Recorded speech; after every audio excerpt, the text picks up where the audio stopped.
We fight for the rights of working people.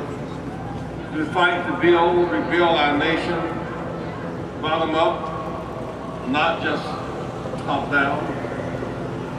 As we seek to restructure our economy, not just refortify it, we fight for the rights of workers. There'll be headlines about what happened here today, but there won't be any digging deep. There aren't any people that do that anymore. That's what democracy depends upon, a free press that is investigating, that stands up for democratic principles and looks hard at government activities and relationships between money and politicians, corporations and politicians. There used to be a guy, I think his name was Richard Nixon. I think he was actually brought down by free press. Strike! When we say general, you say strike! General! Strike! General! Strike! When we say general, you say strike! General! Strike! General! Strike! When we say general, you say strike! General! Strike! General! Strike! When we say general, you say strike! General! Strike! General! Strike! When we say general, you say strike! General! Strike! General! Strike!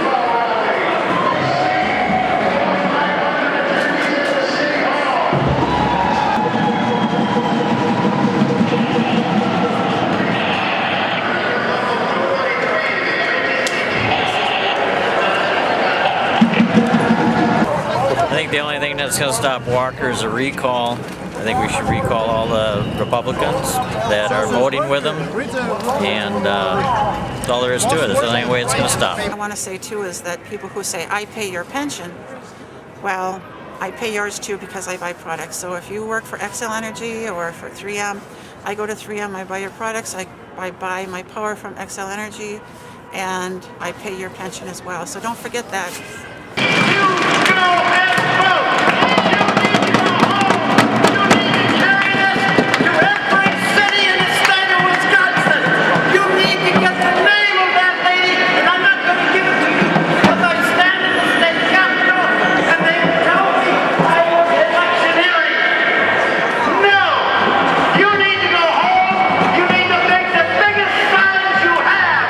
I do think that the unions need to examine how they function, and there needs to be some pay for performance. The unions haven't done themselves any favors in how they function by protecting bad workers, and they need to examine some of that. And they need to, there's institutions, and there are people within those institutions that, if they abuse their power, however it happens to be, it's the checks and balances. It's going to happen. People are going to abuse power if they get too much, and the unions have done it to some degree. But I think the unions need to re-examine the way they look at doing things and adjust. But I don't agree with taking away their rights to unionize. Even though I believe that a lot of the unions have become corrupt over time, I still think that they are essential bargaining tool against the system of, the system would override the worker every chance they have if the workers did not collect together as one.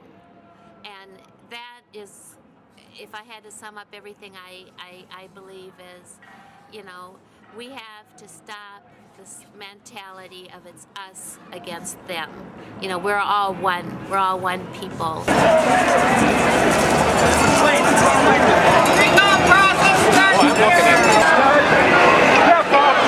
Get in line or call the governor. Step up over here. Call the governor.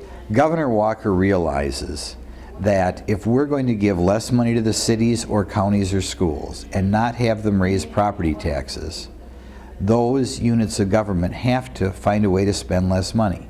Right now, state law restricts what they can do with their employees. Governor Walker will allow these local units of government to deploy their employees more efficiently without going through their union as well as pay their employees or compensate their employees in a different fashion.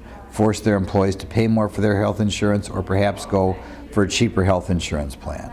I mean, these changes in collective bargaining are something that we absolutely have to get done. And one of the reasons people say, why do we have to get it done now? Right now, cities and counties are negotiating contracts which are going to affect where they stand over the next 2 years of the state budget. If a city or a county negotiates a contract right now and has to give its employees a big raise, or gives up flexibility in what they ask their employees to do, that city or county is not going to be able to deal with the cuts in state aid that city or county is going to get. So this is something that has to be done very soon.